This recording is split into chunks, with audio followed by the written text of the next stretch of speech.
Welcome back to our August edition, I guess you call it, of Ask Us Anything. We've got Kelly Brown here today. Great guest. We've actually looking forward to this interview for quite a few months. We've had some great guests on.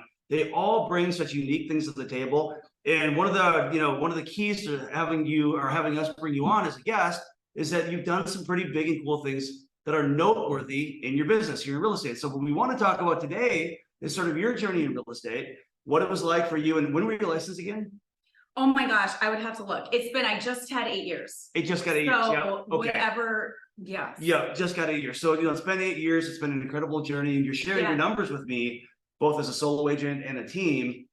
Definitely noteworthy and incredible. So, as people here, remember, guys, it's your opportunity to ask any question you want. So as you're sitting there and you're thinking of questions, type them in, and we're going to get those questions answered for you. So, but to start waiting for questions to come in, tell me a little bit about, that first year when you got started. I know you said it was like a half a year, but, were people in your network just saying, oh, great, you have a license now, let's throw a business at you? No. So tell me about that a little bit. No one.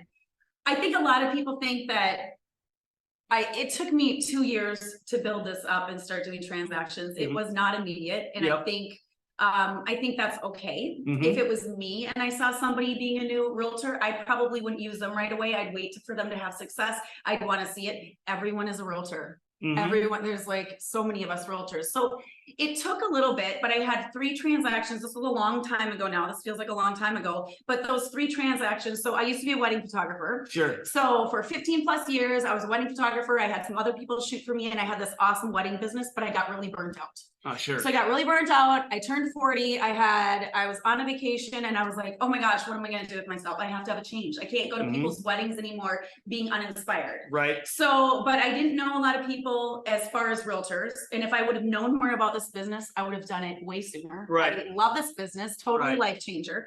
But no, it wasn't quick. I had a friend trust me to sell her house at first. I met someone at an open house. That open house used me to buy the house and sell theirs.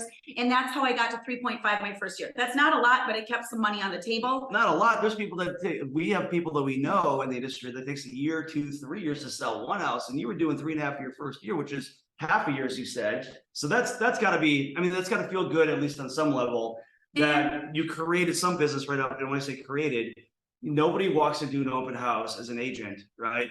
And has a guaranteed deal they're going to get. You would love to think that every time you go to an open, you're going to meet somebody that's going to work. Yeah. When you happen to find somebody that, as a new agent, took that chance on you and pretty much right off the bat, gave you the opportunity to build your business. Now, you mentioned nobody was throwing business at you. I tend to look at it like this: a brand new agent, it's almost like you learn really quickly what your network thinks of you. When you get a license, you're going, send me business, and they're going, I want to see if you're going to make it or not, right? As you said earlier, there's a lot of us out there in the industry, and I kind of call it like the sea of sameness. They all kind of look and act the same in the business, same talking points, whatever. So they're kind of looking to see, are you going to make it? Are you going to be different? Are you going to gain my attention, your trust? You built credibility, I think, early on. But talk to me a little bit about those first couple transactions. When you were getting past that first year, going into year 2, you did what? It was more than double the 3.5%. So then I think I did like 13, and then I did 16. And then that next year I did 34 or 32.5 or something like that. And that's when I didn't realize, I was like, oh, I didn't even know. At the end of the year, I was like, no wonder I'm so tired. Right. So, but this is what I'd say as far as when you're talking about people that it's hard. It's hard still. It's hard when you know somebody who doesn't use you, right? And it still happens, and it feels personal. And I just continue to tell myself, don't take it personally. I've had so many people over time now, and even just in 8 years, they didn't use me for their first one. They used me for their second, or they didn't use me. They wish they would have used me, and they refer me. Right. And that's gold. So I think you just can't take it personal, and I think it's okay for people to want to watch and see you grow. I wouldn't want to use somebody who wasn't proven. So I'm kind of that person. So I think you just have to try not to take it personally, and that can be hard. And I think we all struggle with it, but we're in a weird business. What other business are you like, hey, friends and family, I need you. Kirby vacuums. Okay, what? But there's not a lot, right? No, maybe you're selling cars or whatever that is, but there's not a lot of businesses that you're, relying on friends and family. So I think if you can do it right. One of the other things I wanted to say is you said about opens. So yes, in the beginning, I met someone at an open, and that turned into 2 sales. But it took me a couple years to figure this out, but open houses were a huge strategy for me in the beginning. And it took me a little bit to figure that out. But all of a sudden I meet someone in an open house and it's 2 transactions if they want to buy that house or another one. Right. So I think there's a way to do opens that can be really strategic and not slimy and not like the other agents where you're like, sign in, please. You know, and everyone has a strategy and that could work for some people. Yeah. We don't do that. I'm pretty chill about it.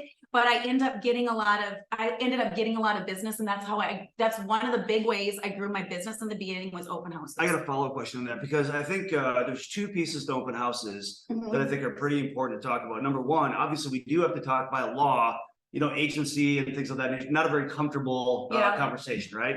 But beyond that, you're talking about follow-up because obviously you're gonna have to follow up if you're going to work with them in the future. Somehow, some way, you got to talk to them again. Yep. Talk to me about your strategy and follow-up, because I agree there's a way that you don't just slide over a notebook and say, I need you to sign in here, or I'm not gonna let you see the house. Some people are that strict, right? Others, they gather no information, therefore get no follow-up. So where do you fall in there? And I would just say to each their own on how they do it. But I had decided quickly on, I would not like that. If I go into a store and I'm in a store and they follow me around and do you want to buy this and they bug me, I am like super annoyed. Do not bug me. Now I do not want to shop there. Right. So I'm kind of that person. So I don't do that at opens. You probably are not going to like my strategy. No, I would love it. Go ahead and you probably, but everybody does the truth. Like I do not have anyone sign in. I'm trying to offer value. So I'm trying to think when I'm in an open, I do a lot of business and I know about things before they come on the market. So if I can slip in something of value, like, okay, if this one doesn't work, okay, you're looking for 4 bedrooms up, Wayzata schools only. I'm thinking of a couple that I have coming on. They're not on the market yet. Now I am also trying to find out if they have a realtor. If they have a realtor, then they have a realtor. Then I am not approaching somebody, they have a realtor. I'm letting them do their thing. I'm kind, I'm helping them. But you know, that's where, but otherwise I am trying to show some sort of value because we do know a lot about properties and we can help buyers. That's what I wanted to, I really wanted to draw out of you, because what you just said, and I hope everybody caught this, when you're talking about asking for something from somebody at an open house, because it feels like a lot of agents are asking for something. I want your information. I want to work with you, instead of coming from contribution. When you're talking about adding value, you're really talking about coming from contribution. If you do that well enough, then people start to trust and reciprocate, I feel. So that's what I think you're really saying is you don't just come there asking for something. They don't know you. They have no relationship with you. Come giving something, offering something. And let it grow from there, right? You already know about the other properties that are on the market. You've already been in the homes. You know why they didn't sell or why they were on for 32 days and they didn't sell in 3 days. You know about this stuff. You're adding value. You're like, what school district is it? You know it. You're like, oh, it's not that one. They built another school over here. It's actually this one. You know about it. You know where the pools are. You know about stuff. So I think when you just go above and beyond and you have more knowledge like that, does that help? It does. And that's why I want to, like, let's be honest, from whether you're a newer agent, and I think right now too, the way the market has shifted so much that business is harder to come by. You almost have to have a proactive strategy. I'm a firm believer that open houses is one of the best leads you can get. This is not people that are scrolling through Facebook and going, oh, I want to see this house here on Facebook and call this person to go buy it.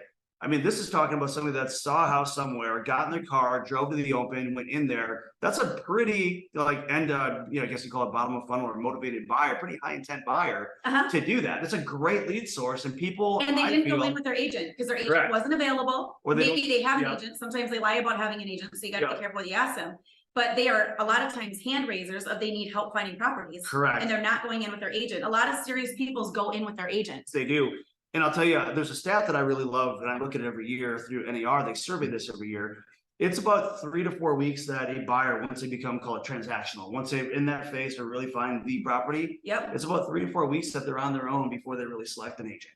And I think that's a sweet spot. Open houses, that's like the sweet spot where you find them. My advice to agents, I can tell me how you think about this, but my advice is anything you do in the business that's really inconsistent doesn't work well. For me, as an open house strategy, I'm saying get in opens as often as you can, be consistent with it, because you never know if it's going to be this open, next week open, or the one after that you meet that buyer. But if it's really spotty, you're gonna, half the time when I hear agents say that opens don't work, I'm like, well, what's your open schedule? How often are you doing it? And you find out there's no real method to it. There's no real consistency to it.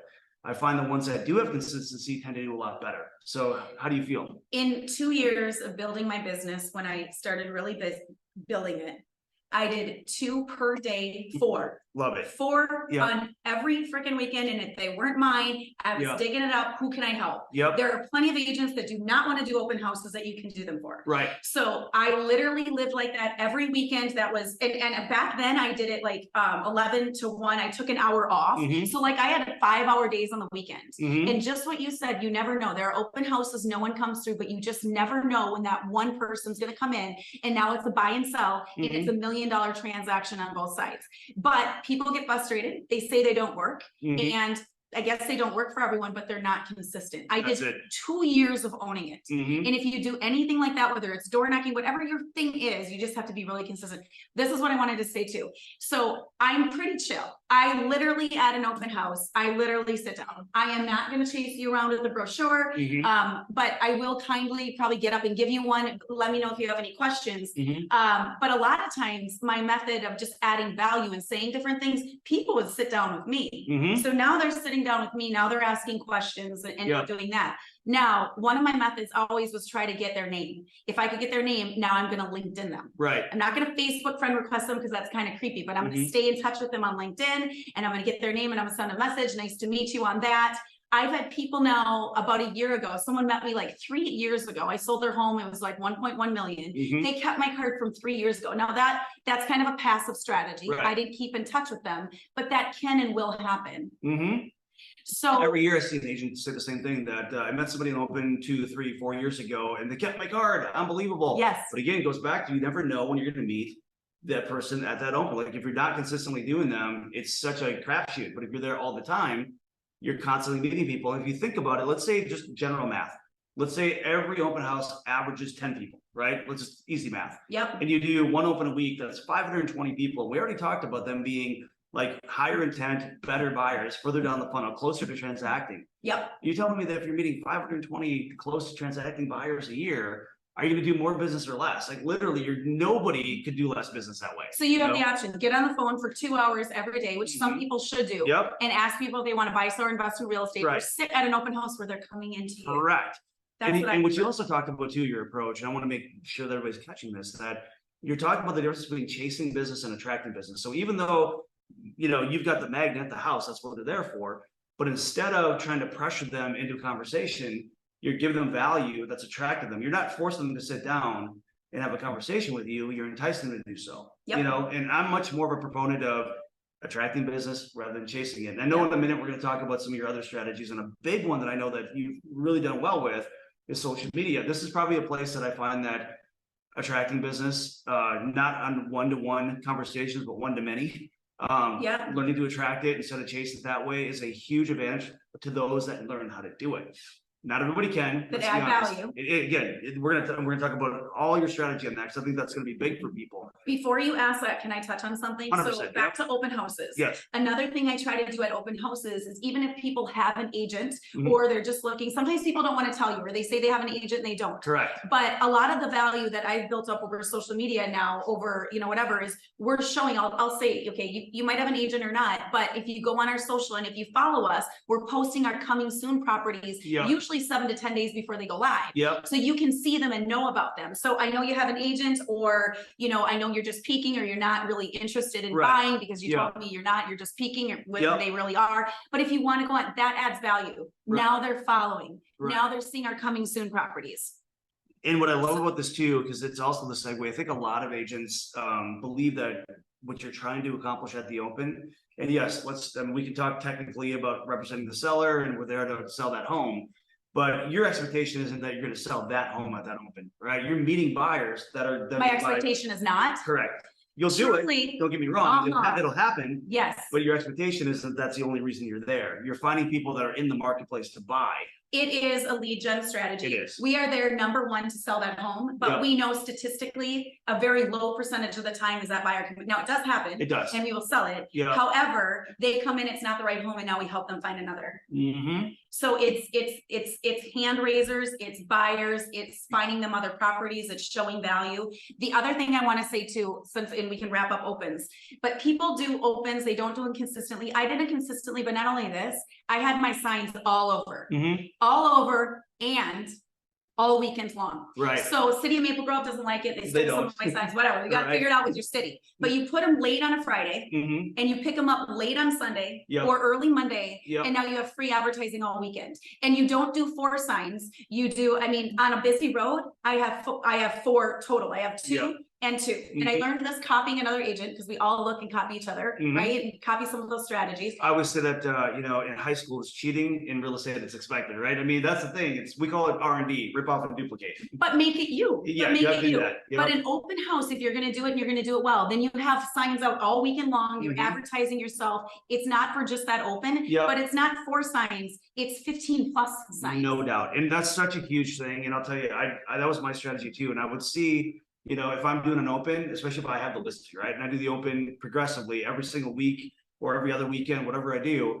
And I'm looking at the other agent in the neighborhood with the listing, and they've got, you know, 1 sign in the driveway and maybe like 3 signs leading into the neighborhood. And I've got 15, 20 signs. And one thing that I've done in the past, and I still would do it, I'm a total nerd about this, but I'll even put balloons on the sign just to get more attention to it. I've done the riders, and sometimes I think the riders are a great idea, like open Sunday 12 to 2. At least at the house. Yes. Sometimes I'll do that. But again, what I'm really trying to stand out to the neighborhood, this is how many advantages opens can do. You're going to get lead gen opportunity from that open, but you're also going to get sellers in the neighborhood who just look at you being like, you're trying a lot harder. Yeah. Do I go with the person with almost no signs, or the person over here with all the who's trying a lot harder? No doubt. 100%. And I've gotten listings that way more than once, you know, and I think people kind of forget that because they go, oh, it's such a hassle to deal with the signs and yada, yada, yada. No, hassle yourself. Well, let's talk about that. The average agent will get sick of schlepping around signs. I get sick of schlepping around signs, but I will do it. And I will consistently do it. And I think that's the stuff that matters. I think a lot of agents, they start to get successful and they don't do those things. They don't do introductionals. They forget to do these things. And I think they're important. So I continue. Definitely sometimes I don't do as much and I'm like, okay, Kelly, or, you know, don't fall apart on that, because that's how you built your business. Exactly. So, but I think the average agent doesn't want to do dirty work like that. And I would encourage agents who want to be successful to do the dirty work and keep doing it consistently. I like to think about putting things into, we always talk about systems, right? But even beyond that, I really like the idea of like habits and rituals. I want something, because habits are compulsive. Once you're into a habit, you feel weird when you don't do that, right? It's like, oh, I should have put out that extra sign and I didn't. I got to drive around and go do it now. I have to do it. You know, so anytime you can get yourself into habit forming, and again, that's going to be consistency all day long, right? And I know we got later. We're wrapping. I'm so into the conversation. I know. I'm not even looking at the quick questions, but I'm very passionate about opens because I know, especially when the market's harder, some of these core fundamental things are so important.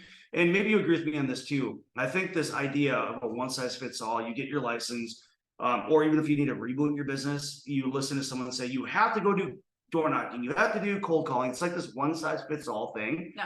And I'm pretty sure you'll agree that you find what's authentic to you. There's more than one way to be successful. You find what's authentic and natural. There's a playbook for you in that, whatever that area is. And you take those best practices, you implement it. If you try, you blow it up. You do it times 2 to 3. And you don't just do it, you blow it up, whatever that is. It's like, you know, and I watch people with this idea. It's almost like when they go to their New Year's resolution, and they're like, I'm gonna go work out hard, really, really hard for my New Year's resolution. A week later, they're super sore, they're tired, and they quit, right? It's like, you got to get yourself into it, pace your way into it. But once you're there, without that consistency, because real estate's this way, the results don't show up for 90 days. Like when you get your gym membership, you don't lose 15 pounds by the end of the month of January, right? It's over time the results start coming in. And this instant gratification mindset in real estate doesn't work. And yet that's what we're so fixated on. So I just wanted to throw that out there too. Yeah.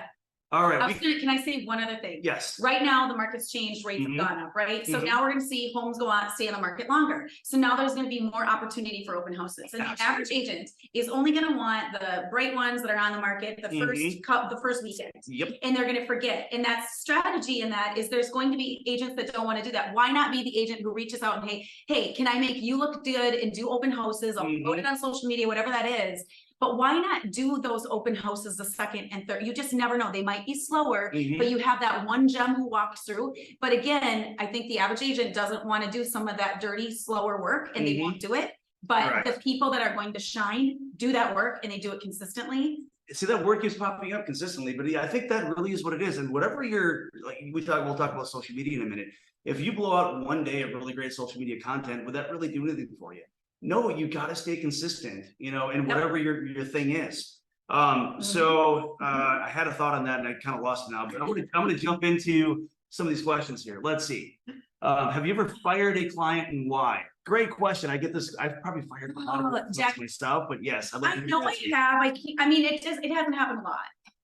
I feel like I'm pretty real. Now I'm only doing listings. I feel like I'm really real at listings of, you know, if I'm not the right fit, if they want a price way too high, I tell people it might not be the right fit for you. Right. In fact, I'm the right fit for you if you want to do these things. So I don't know that I have an exact example of that. Would you say that maybe you identify, you know, like you're interviewing them before you agree to work with them? You're probably just choosing right away not to partner with something that won't. It is so stressful to go on the market with somebody who overprices, who doesn't go do the work. And then because guess what happens, Mike, is they're like, why haven't you promoted me enough? Why aren't you doing more opens? Why, what you're wrong, Kelly, what are you? And it's like, whoa. So I think that whole approach of partnering, I talk to my sellers about partnering. I'm partnering with you. I'm going to advise you and we're going to partner along the way. So it can be so flipping stressful. And I have one of the girls on our team right now is working with somebody and their home is in a market that is usually like 60 days on the market. Well, they've been on for 8. They're calling every day. That is stressful when you have that really stressful seller. So I'm not looking for everyone, but really I want them all. But I just got to be careful. But I think there's a great lesson to be had with this, because to me, there's an abundance versus scarcity mindset. And there's a reason why I'm such a big believer in building your pipeline where you have a lot of opportunity. If you had one listing opportunity, you just closed your last deal, you've got nothing else pending, nothing else in the works, you get an opportunity to go take a look at a listing, you get a listing appointment. They say, I'm interviewing you and one other agent, and they say, I really like you, Kelly, but this other agent's going to do the same thing, but for 4.5%. You want 6? Now, if you have nothing else going on, you're like, I can't pay my bills next month. The chances of you taking that 4.5 greatly increases. However, flip that. Let's say you've got a ton of stuff in your pipeline. You've got all the opportunity in the world, and you know how to reduplicate that. Are you going to take that at 4.5%? No, you're probably going to say, no, I'm going to do it at 6, and here's why. And you'll likely get it at 6 because it's a different level of confidence. The minute you're in that scarcity mindset, you start making decisions like partnering with the wrong person. Here's the word again, partnering with the wrong seller, taking the wrong buyer, because all you're thinking about is I got to get a commission check to work. And now you end up putting yourself in a worse problem. So I'm a huge discount realtor, discount service. I just had one recently. They hired somebody on at 4%. It was $1.5 million home. Then they called me, they're still on the market. Then they had to fire their agent before I could really have that truth of conversation that you are overpriced by $200,000. But it was 300 because I put them on at 1.2. So you put them on it, but you have those real conversations. So I would just say, I think some people don't have those real conversations. So they're just like, okay, I'll whip you on at 4%, but they do that person no favor, that seller no favor by not having those real conversations or even charging them more. So all of a sudden they're on now for longer days on the market. I'll take over and market them like they're new. But as we know, you have to go 365 days before it's 0 days on the market. So now I'm starting at 62 days on the market.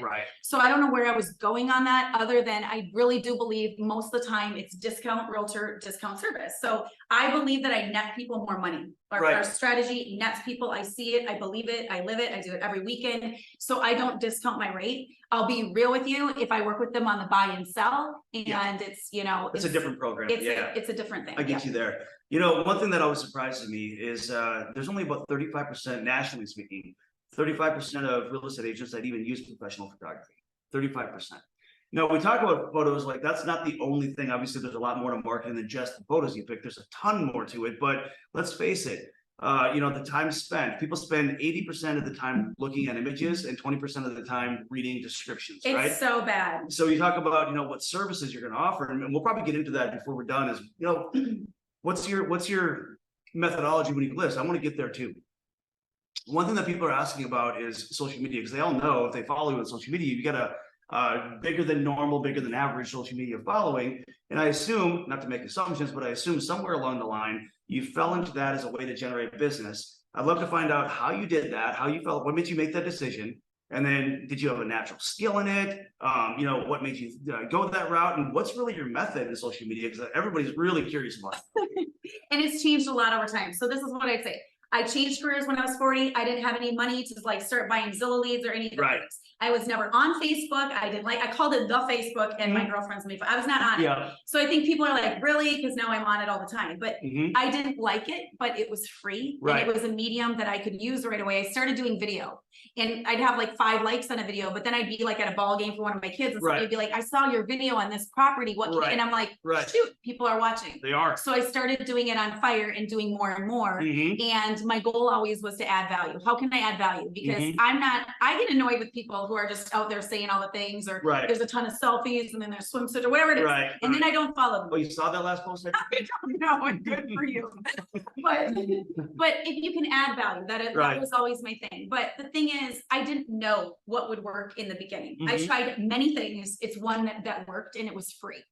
So in the beginning, we're not talking about social media advertising. We're talking about organic social media marketing, right? We're talking about, you know, posting on your, just for layman terms, your personal page. We're talking about posting on your personal sites, right? We're not talking about paid targeted ads. No, we're not. Nope, exactly. But personal sites, or okay, so I have a personal Facebook and then I have a business Facebook. A lot of people ask, do you do both? Do you do? I do both. You know, to each their own.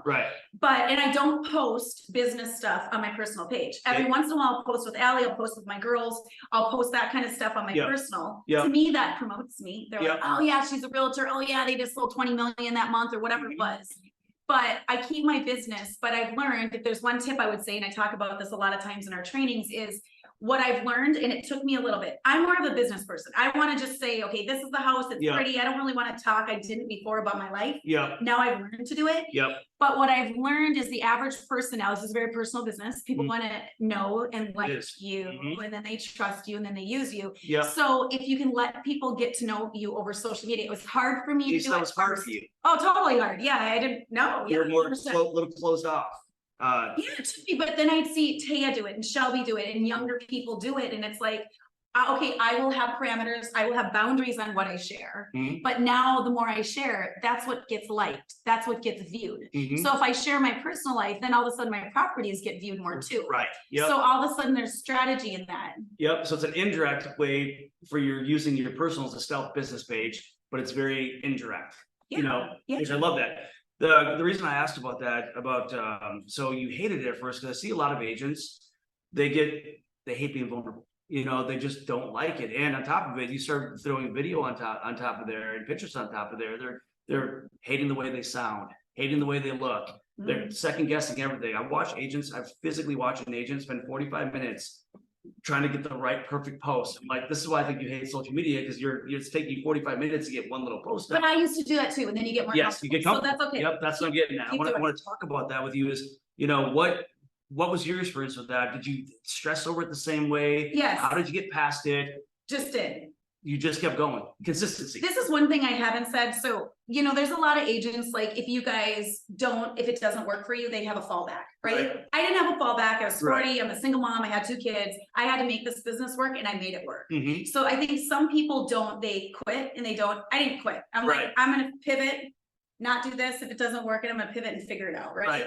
So for social media with video, oh my gosh, like, you should have saw. That's a brilliant thing though, is you can do 1 million. You can do 1 million and then edit it down. What I noticed for me is I would start getting more and more nervous. So, and then I wouldn't post anything. And you got to be really real. People want to see you. They are okay if you screw up. They want it to be you. The professional stuff doesn't get viewed more as the candid stuff. So we do a lot of candid too, even on our listings.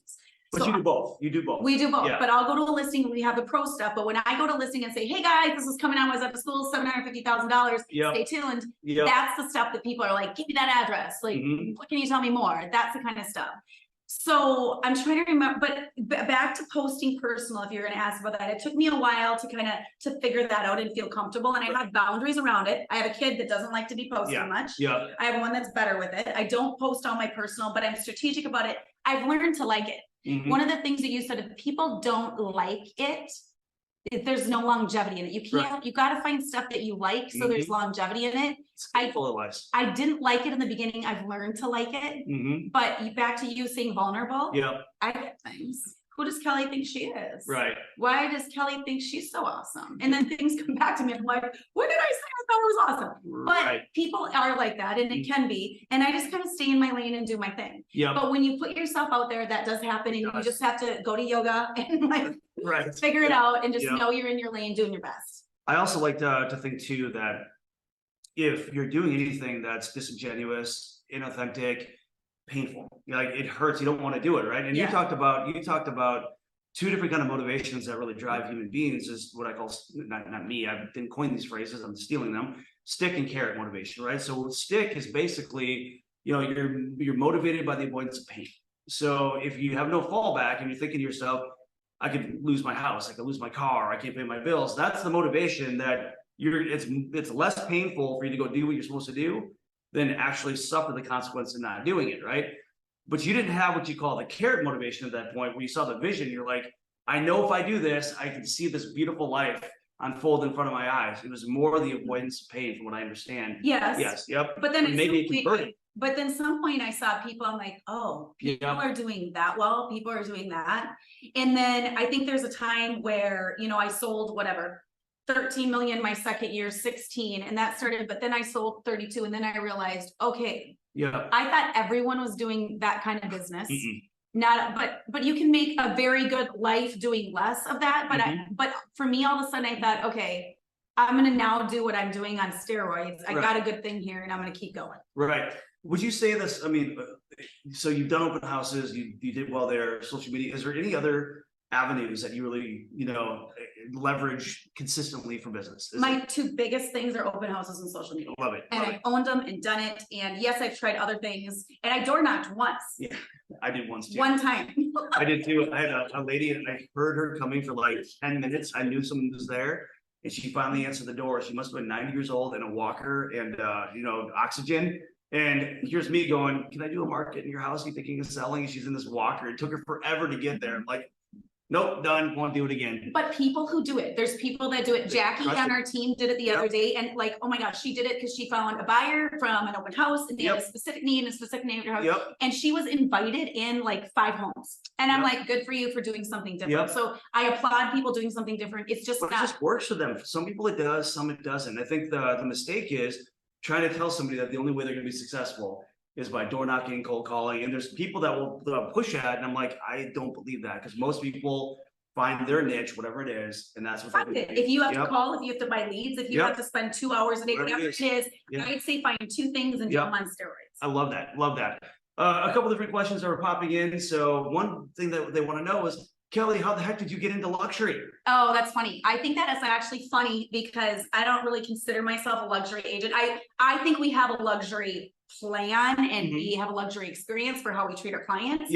But yeah, I mean, my average home we're selling is, I'd say 7 to 9 is my price point. Double the average sale price, which is like, that's pretty good. In our area though, like the average new homes that they're building are 1.23. Like it's but, and that's like in Plymouth, Maple Grove. We're not talking even Wayzata, but I would just say over time, I think a lot of agents get in there like, I want to sell luxury listings. And those people scare me because I'm like, well, did you put in your work? Do you know what you're doing? Like, put in your work. I put in my work. And I think now that I'm 48 also, naturally, I know people, and my friend group is, they're selling one home and they're upsizing, or they're divorcing and now they're buying 2 homes or whatever that is. I just think you grow with your clientele and your people. And then all of a sudden it's not a $500,000 home, it's an 800 or it's a 1.4, whatever that is. It naturally keeps growing. It does. If you've got a good network. And one thing I think that you've probably done better than the average agent, this just kills me, looking at the fact that 80% of everybody that you work with, not you particularly, but just real estate, says I will work that's the same agent twice. Only 12% do. That stat kills me because we've already worked with them. That's proof of concept. They've already figured out, I like you, you did a great job for me, and then we just all of a sudden ghost them, right? So I think you've probably done, in social media, I believe really helps this, that they still feel connected to you. That's, I think, a huge thing. It's an easy way to stay in contact. It is, because it's not one-to-one, it's one-to-many. And I love thinking about everything I think about in business. How do I scale it? If I do something well, how do I do it to more people? It's Yeah. all about scale. And I think social media helps with that. I think it does help with Yeah. it. I can't say that I'm like the best at keeping in touch with people and I should have a better system for that, but I'll say like keeping in touch with people on social media, yes, and posting, but it's commenting on their stuff too. Yep, You it's just had a engaging. baby, you just had Yep. an anniversary, you just whatever it is that you're engaging like that. Do you feel, do you try to find ways to take the conversation offline? So let's say you see it's someone's birthday. Do you go, oh, it's someone's birthday? Yes, I'm going to say happy birthday online so people see it, but now I'm going to call them too? Or No. what's your strategy on that? No. You do not. Okay, I feel like the younger generation, like they love like happy birthday card. And Right. I'm like, I'm used to like, you went to the chiropractor one time and now forever, they're going to send you a happy birthday message. Right, right. I think it's really, to me, it's just really unauthentic. So I don't do that. I don't spend a lot of time doing that. But if I see it, I'll comment. I like to comment on posts. I could honestly do better. Okay. Do I take it offline? I could do that more. But maybe if you saw somebody in your network, they got a promotion or something noteworthy. Now it gives you the opportunity to, to call them and say, oh my God, I saw online. Yeah.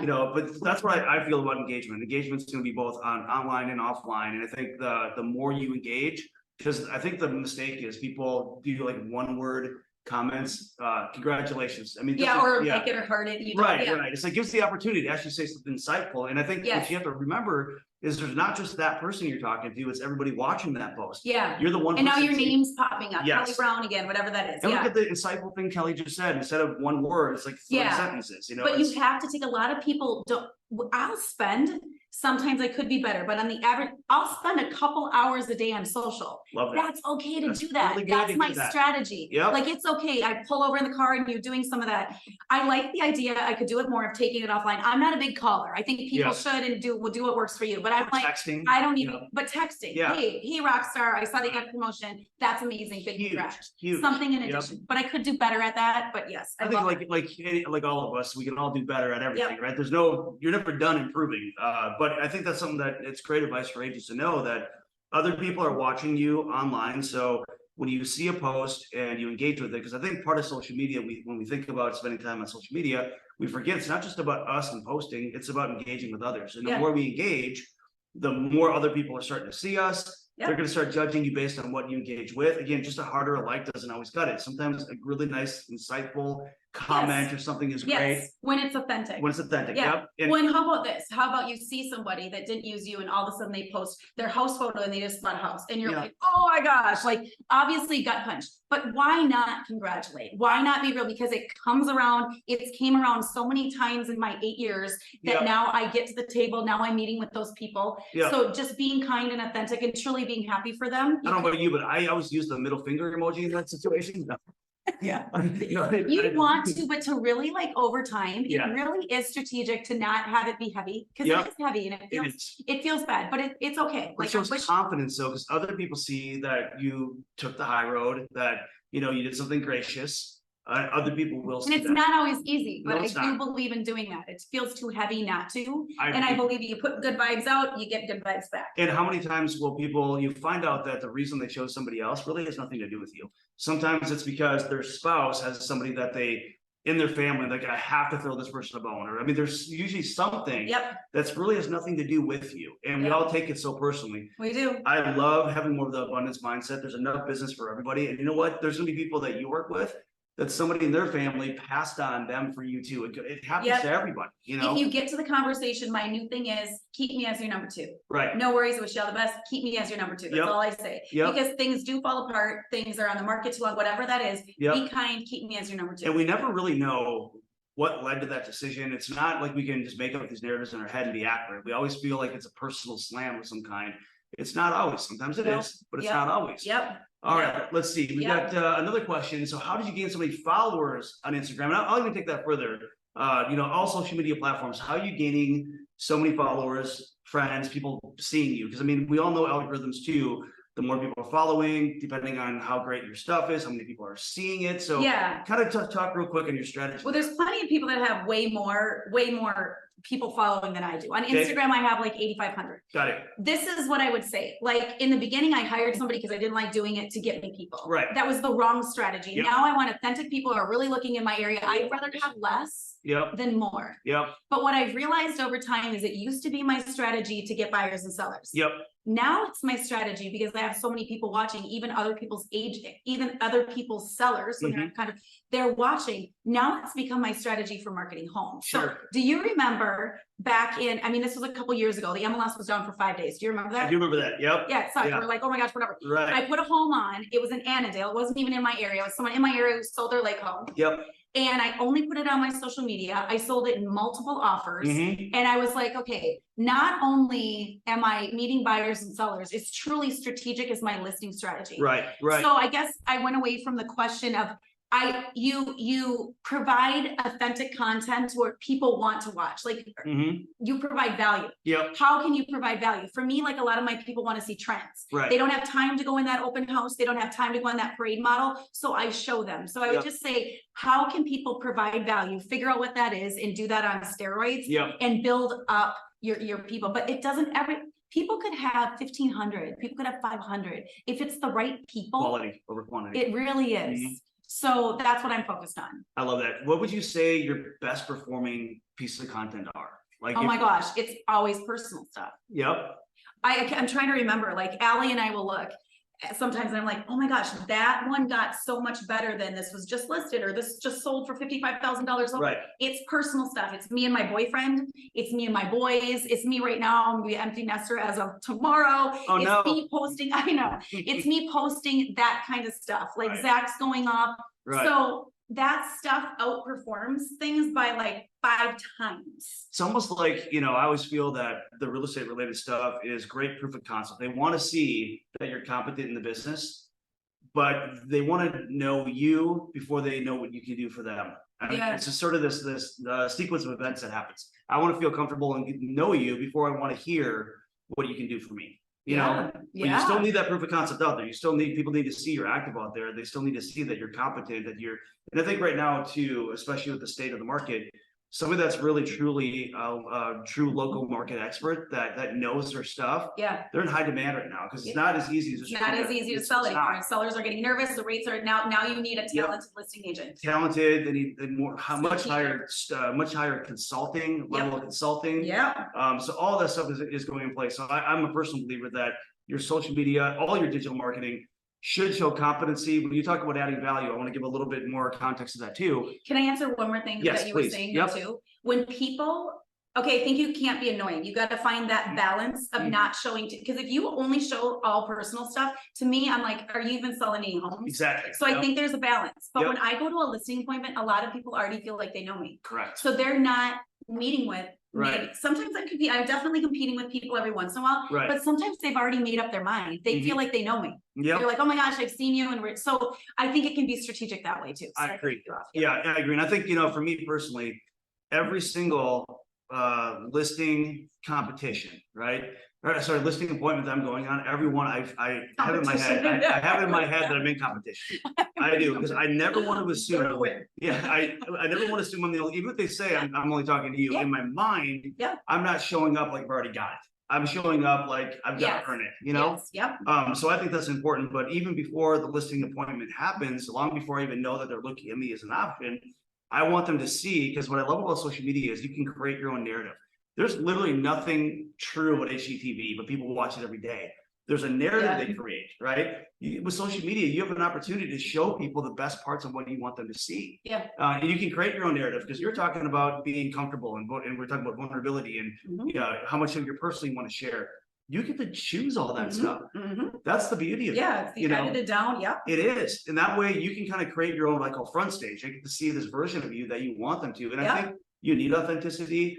They need to see you're not perfect. They need to see that your life isn't perfect. And if you try to act like you get the perfect life, I mean, they're literally selling out, renting out studios that look like private jets. So you can be like, oh, I'm on my private jet and I'm such a huge influencer. I mean, that is garbage if you ask me. But my point is you can really kind of just create this image of yourself that you want people to see. You can. It's an edited down. But what I've learned too, I remember Tay on our team, she posted her bathroom remodel when it was tragic. Like years ago. And then she posted it all the way through. Like, I'm all about, this is beautiful now. Not the trash. And she got so much engagement.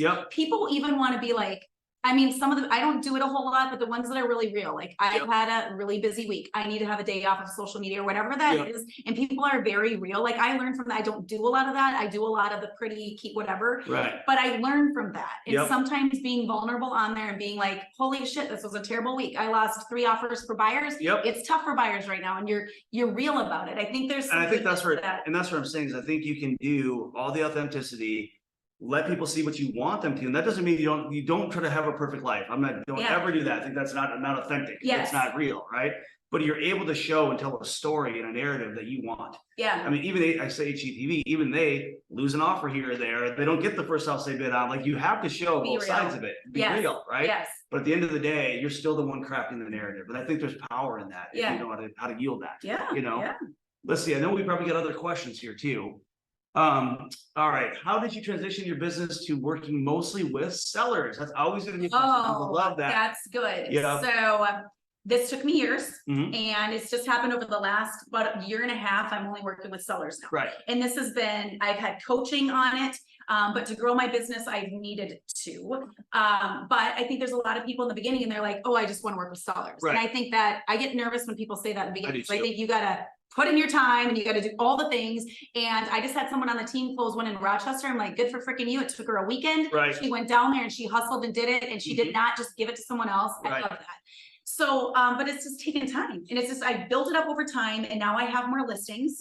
And because of my age and my kids I'm empty nester again as of tomorrow, I know all these people who are just selling. So I know it's natural. Right. So it's just been a natural progression for me. However, if the market slows down, if I don't get as many, if this 8% and it slows, I will transition. Like shift. I am shifting. Yep. I will shift my business. I will take buyers back on, but I can't do it all. Agreed. I cannot do it all. You know, especially because one thing you brought up too, the thought that as a newer agent, I'm just going to work only with sellers. For me personally, I can't service a seller the right way if I don't know what it's like working with buyers. Like I want to be able to intuitively think, here's what I think buyers and buyers agents are how they're going to respond to this. I think it's good to have that background. So if you never really understand what it's like working with buyers or been a buyer, then you don't know. You're limited. I think you're limiting yourself. And then all of a sudden too, if you go to a listing appointment and you're a buyer's agent, you've already been in all those houses. Exactly. You speak for experience too. Yep. Exactly. But then on my side, my sales is like, I'm only a listing agent. I only marketing. I feel like there's always two sides. But do you think that maybe even with that, there'll be a time that you'll go, I just need to take a buyer or two just to I need to refresh myself. But I can go in a home all the time. I'm in homes all the time. But you have that option. Team. Yeah. 100%. Yeah. But like having a team of 8 agents, I see all these. I'm in, I see the transactions. I'm kind of in it anyway. Yeah. So that's the thing. So that's exactly my point is you're not removed. That's what I was really trying to demonstrate. Because a true listing agent, you can't fully remove yourself. If you do, it kind of breeds other problems, I believe. You know, you got to somehow stay in there. And as a brokerage owner, I've got the same challenge. Because I still work with clients, but I'm not doing, you know, my busiest month as a solo agent, I think 14, 15 deals, you know, a month. I'm not doing that level, you know. Okay, got it. I'm doing now, you know, 6 to 8 a year, you know, just because I need to still stay in it, or I can't even help my agents who are going through stuff. Like, I gotta find a balance in there, but if I'm fully removed, I lose my value. That's my point. But as you grow and you have other revenue streams, Yeah. you grow your business and you have to shift it around. You do. One of my biggest lessons last year, well, but whatever year, is the year previous. So for 2 years in a row, I sold 40 million myself. Mhm. Last year, I only sold 33 million. Yep. 10 million less. Yep. But I made more. Yep. Because I shifted how I was doing business. Yep. And so I think sometimes, and that's helped me with coaching and, you know, the people I talk to that have been there before me. Yep. So I'm like, how did you do it? And you listen to that. Mhm. So even though you're selling a lot more, you have other revenue streams. You do. You're doing your management and Yep. all the things. Like Yep. you just got to shift it around. Otherwise, you're so spread thin. And in this business, everyone already feels spread thin. And that's the problem is if you're too spread thin, you can't really service anything well. You're servicing everything average or below. Crappy. It feels crappy. You know, so last year, it was last year.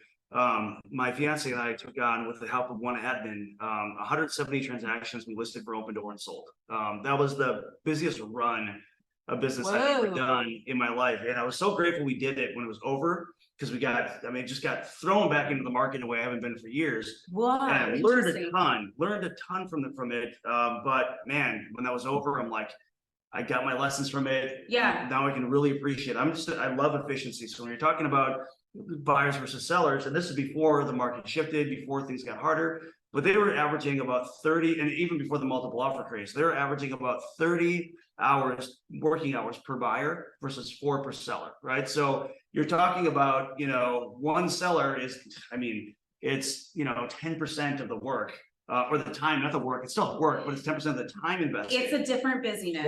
Yeah, it is. It is different. It is different. But it's efficient. That's what I love about when you're finally in a place in your business that you can make that your focus. It's so much more efficient. Yes. You've only got so much time in the day, so much time to really focus on business. And if you're, able to go through 3 or 4 times the amount of transactions in the same amount of time, you can see the efficiency and the effectiveness there. 100%. And you set up the systems and you hire people to do things and that's all taken over time. But I say the one nice thing about listings, what has helped me is there was a year there where like literally I gained like 40 pounds. I only worked and I was so off balance and it felt shitty. Yep. Right. So I said, you know what, I will make less money. I need to do my thing, whatever. And that was a big learning lesson. So actually that next year when I said, I'm going to do yoga every day, and I did, I actually made more. Yep. So I can't even remember what were you saying? No, you got me thinking my happy baby pose right now. I got sidetracked. Allie, what was I even talking about? Sorry, I got sidetracked on that. That's all right. But I was talking about now working with sellers.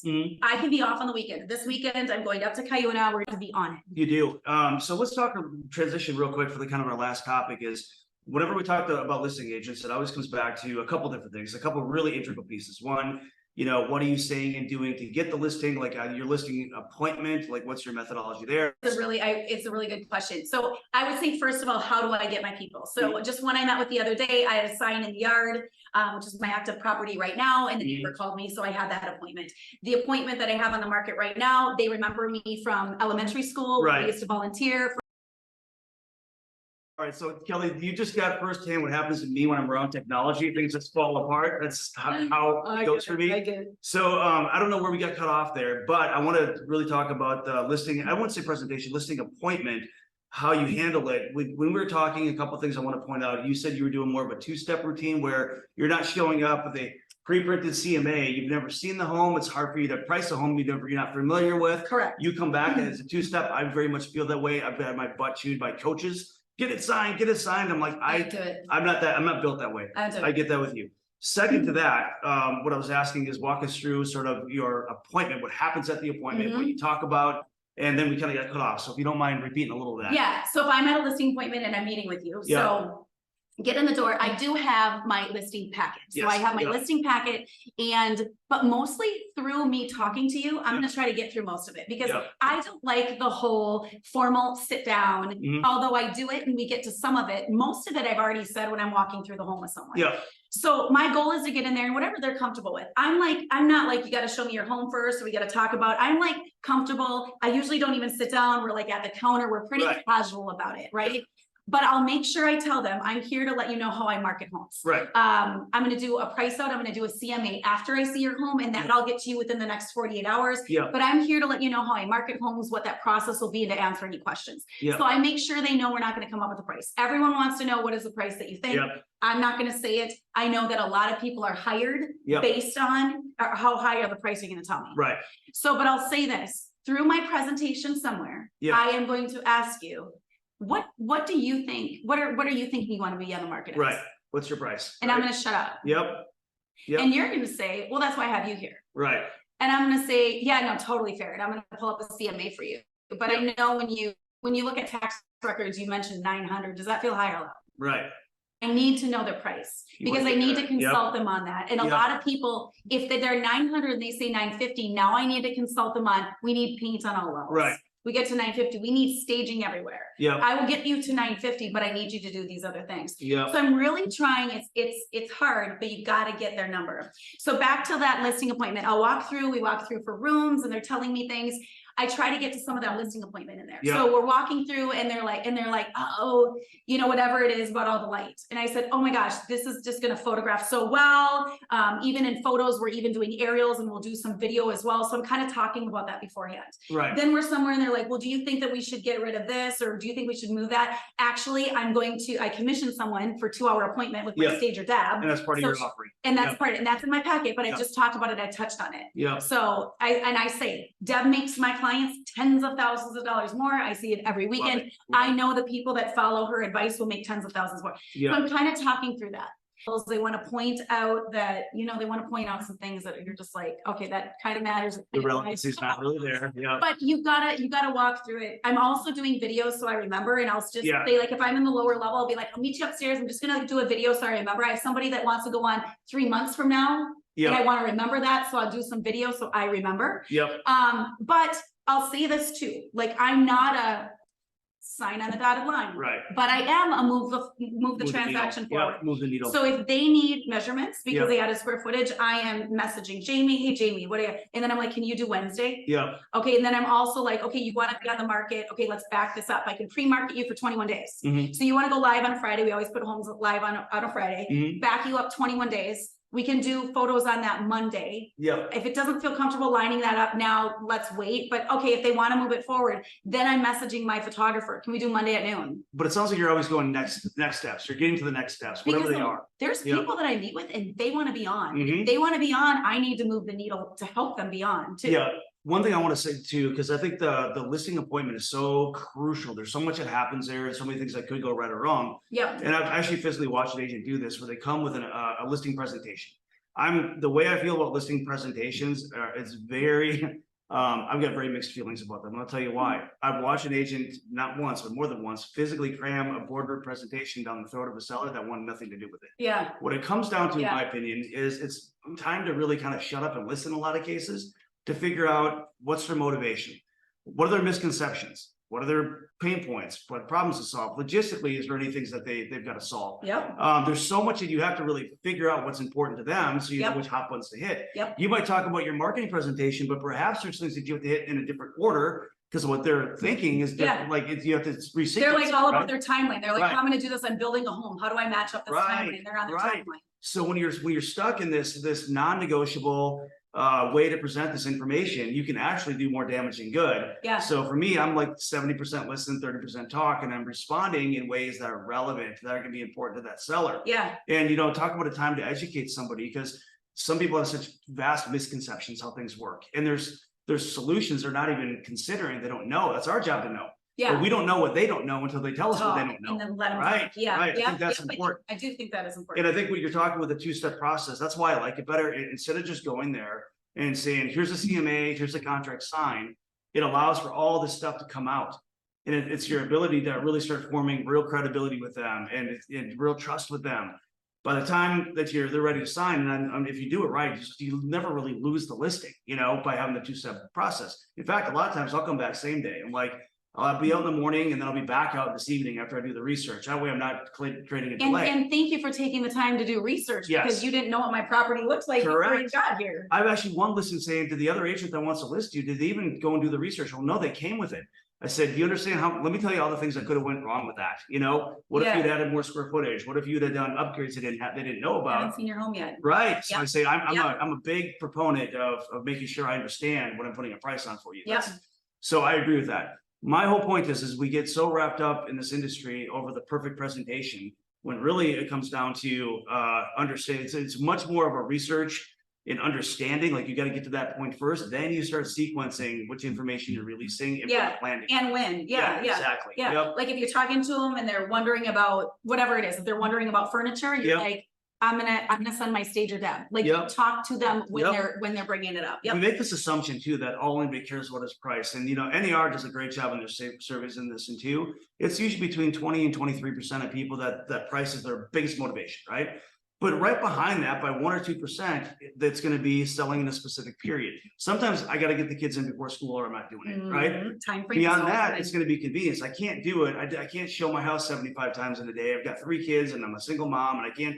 So the price is not the only motivation. Sometimes they'll actually give up the price to get the other things handled. Yeah. So you have to really dig into those things, I feel, and if that's what that presentation, but that appointment, if you do it well and structure it well. Yes. And one thing I'm a believer in too is have a really good format. I've got a listing checklist of things I go through, so that way I'm not missing it every time. Yep, and that's why you gotta have a good TC too. Yes, you do. Yep. What you want to make sure is that they can't pull you off and distract you. You got to bring them through a process. Yes. I feel that way anyway. That's how, like, when I go through, I try to be really casual and answer that, but then I do go to my listing of presentation. I'm like, okay, we kind of talked about this, but then I make sure in there, commissions in there, whatever that is. I make sure I get to those things. And then it has a bunch of brochures too of properties that I've sold. This one was 55,000 over. It just sold last week. Here's your neighbor, whatever that is. And you talk through some of those, but a lot of those, I think it's a good leave behind, whether they look at it. I think they look at it. It's a leave behind. Or, and there's some really good, there's some strong arguments for